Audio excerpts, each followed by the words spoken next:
Once upon a time, in a land by the shimmering sea, there was a special place called Israel. Long ago, this land was home to a group of people called the Jews. They had a beautiful kingdom with a big temple. As time passed, many other groups came to this land wanting to rule over it. The Jews faced challenges and hardships with every new ruler.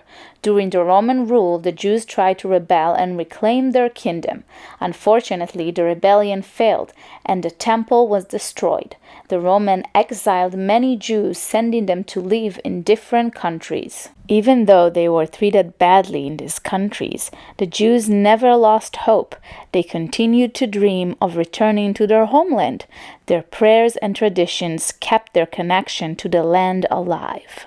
Many years later, a man named Theodor Herzl had a dream. He believed that the Jewish people needed to return to their homeland where they could live freely and safely. This idea was called Zionism, from the word Zion. Zion is another name for Jerusalem, the capital city of Israel. And so, in 1948, this dream became a reality. Many Jews came back to their homeland and started rebuilding it. The modern state of Israel was born, a homeland for the Jewish people. Since then, Israel has faced many challenges. It has fought wars with its neighbors and struggled to find peace. But through it all, Israel has remained a place of hope and promise for the Jewish people.